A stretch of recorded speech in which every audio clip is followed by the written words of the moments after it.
जय गुरुजी। शुक्राना गुरुजी। अनंतम अनंतम शुक्राना गुरुजी का। कोटि कोटि प्रणाम गुरुजी को और सारी संगत को भी जय गुरुजी।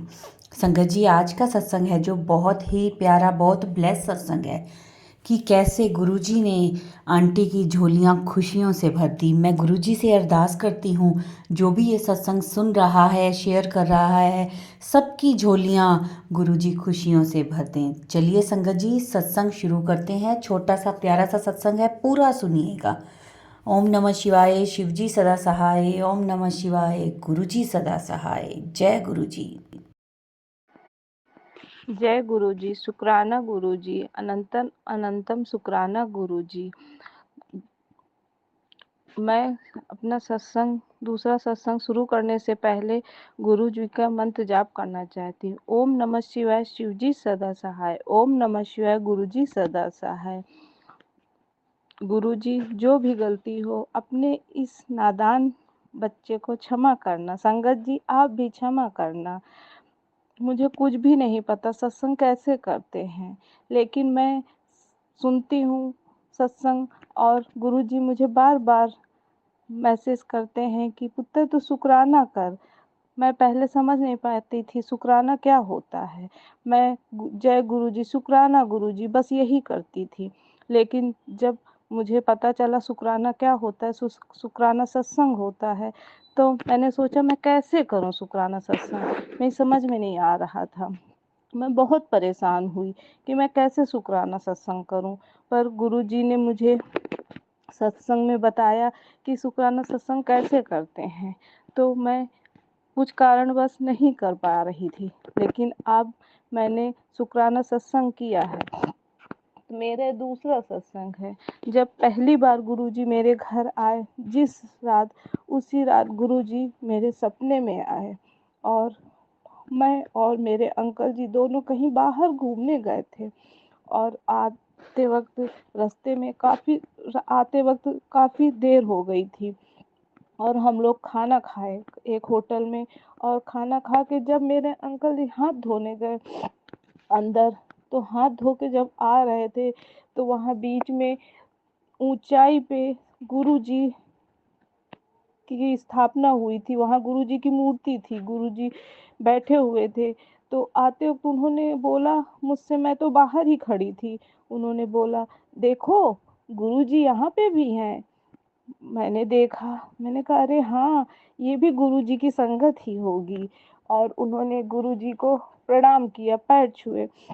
लेकिन मैं, गुरुजी ने उनको ब्लेस किया, लेकिन मैं इतनी अभागी थी कि मैं गुरुजी के सपने में भी गुरुजी के पास नहीं गई, क्योंकि मुझे गुरुजी ब्लेस नहीं करना चाहते थे, अपने पास नहीं बुलाया। मुझे आज भी इस बात का अफसोस है कि गुरुजी ने मुझे क्यों नहीं बुलाया, मैं क्यों नहीं गुरुजी के पास गई उनके पैर छूने। और मैं खड़ी देखती रही बस, और ये पैर छू के आ गए। जब सुबह आँख खुली और गुरुजी, मैंने जो देखा वो मेरे अंकल जी थे, लेकिन वो जैसे हैं वैसे नहीं थे। वो पतले से लंबे से थे और मेरे अंकल जी हेल्दी हैं।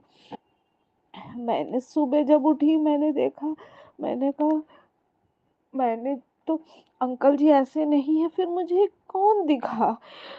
मेरी समझ में कुछ नहीं आ रहा था, लेकिन मैं बहुत खुश हुई कि आज गुरुजी मेरे सपने में आज मेरे घर पे आए और मेरे सपने में भी मुझे दर्शन दिए।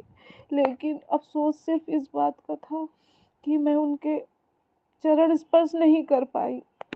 लेकिन मैंने कहा एक न एक दिन तो गुरुजी मुझे अपने चरणों में जगह देंगे ही, आज नहीं तो कल देंगे ही, इतना विश्वास था मुझे।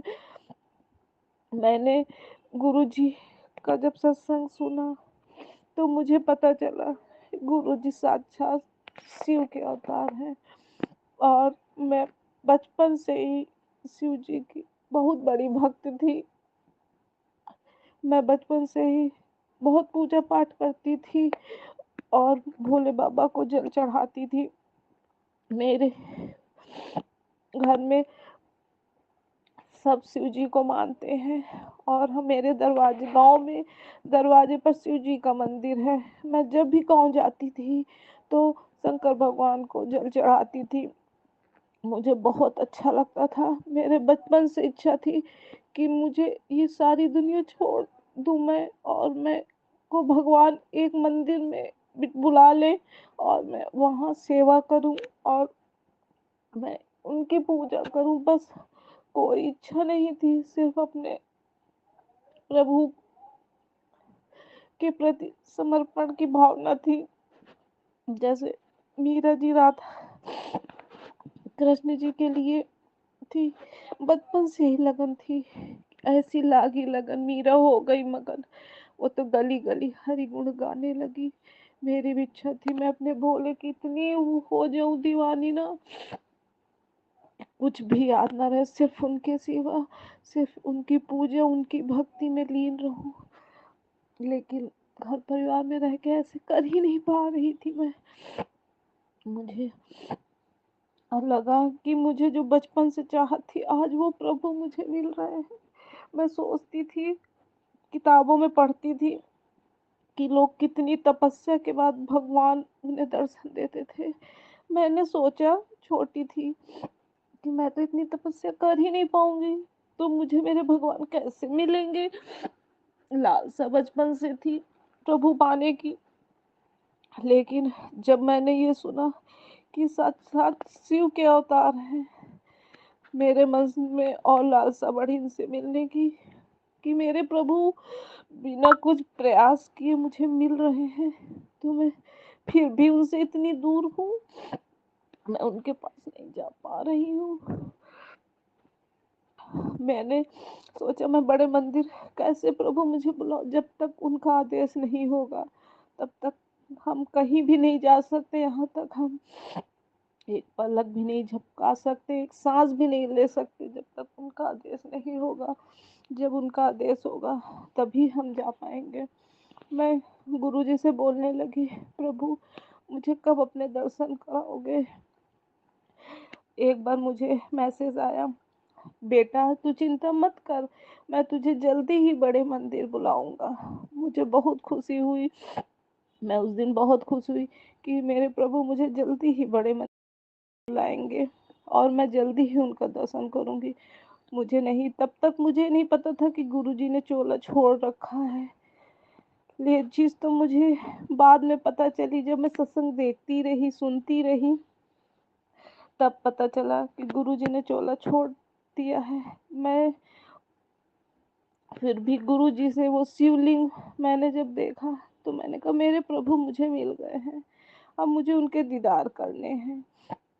जब मैं बड़े मंदिर गई एक दिन, जो गुरु संगत मुझे मिली थी जिसने मुझे गुरुजी के बारे में बताया, मैं उनके साथ बड़े मंदिर गई। बड़े मंदिर में जाके मेरे आंखों से आंसू रुक ही नहीं रहे थे। मुझे लग रहा था मेरे प्रभु मुझे मिल रहे हैं आज। खुशियां भी बहुत थी प्रभु से मिलने की, मैं उसको बयां नहीं कर सकती। मेरे प्रभु मुझे मिलेंगे, मुझसे बात करेंगे, मुझे दर्शन देंगे। बहुत चाहत थी प्रभु से मिलने की। मुझे जिंदगी से कभी प्यार नहीं था, मुझे सिर्फ अपने प्रभु से प्यार था। फिर मैं गई वहां पे, संगत जी मुझे चाय प्रसाद मिला, बैठा है चाय प्रसाद मिला और गुरुजी के शब्द चल रहे थे। मैं शिवलिंग को देख रही थी और उसमें से इतना तेज प्रकट हो रहा था ना, मानो प्रभु उसी में समाये हुए हैं। मैंने कहा प्रभु मुझे इस दर पे बुलाने का शुक्राना, मुझे दर्शन कराने का शुक्राना, लख लख शुक्राना प्रभु। आज आपने अपने इस बच्ची को दर्शन दिए। फिर जो संगत मुझे ले गई उन्होंने बोला कि अगर यहाँ गुरुजी आपको दर्शन देते हैं तो गुलाब के फूलों की फ्रेग्रेंस आती है। मैं बार बार वो कर रही थी, सुन रही थी, मुझे नहीं आ रही थी। फिर मैं पूरा टाइम, फिर अंदर जाके हम बैठे और गुरुजी को देखती रही। मुझे जैसे लगा मानो मैं अपने प्रभु के द्वार आ गई और मेरा वहाँ से जाने का बिल्कुल भी मन नहीं था। लेकिन थोड़ी देर बाद हमें जाना पड़ा। मुझे लगा कि मैं अपने गुरुजी के चिपक के रोऊँ, जैसे एक बच्ची अपने पापा के रोती है ना। मुझे लगा मुझे अपने मायके से जाना पड़ रहा है, मैं कैसे जाऊँ? लेकिन गुरुजी वही है ना, जब दुनिया में आए हैं तो सब कुछ करना पड़ता है। फिर हम लोग चले आए, लंगर प्रसाद लिया और गुरुजी का स्वरूप स्वरूप मेरे पास नहीं था। संगत जी बोली गुरुजी का स्वरूप लेना है, मैंने कहा हाँ। फिर मुझे गुरुजी येलो चोले में मिले। शुक्राना गुरुजी, लख लख शुक्राना मेरे गुरु का। मैं गुरुजी को लेके आई, मुझे गुरुजी की फ्रेग्रेंस कहीं भी ना आई।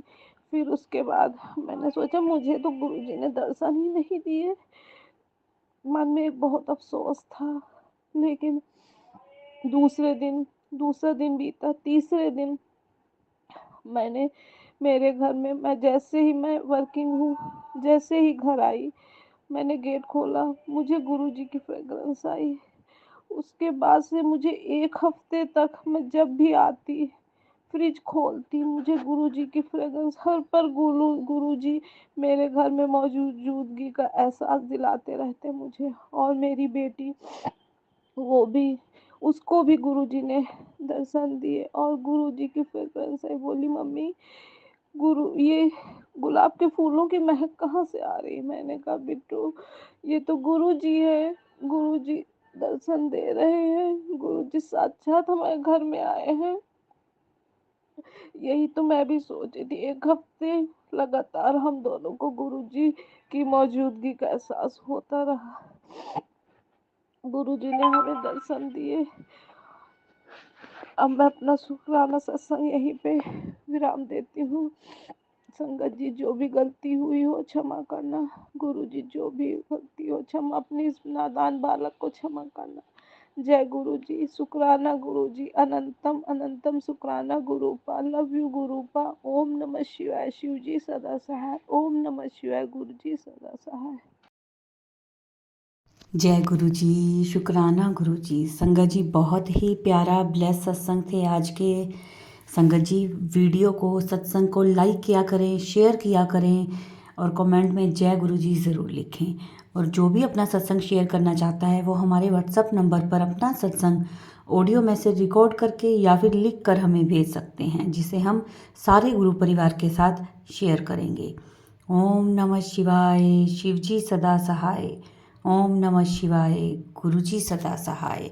जय गुरुजी, शुक्राना गुरुजी।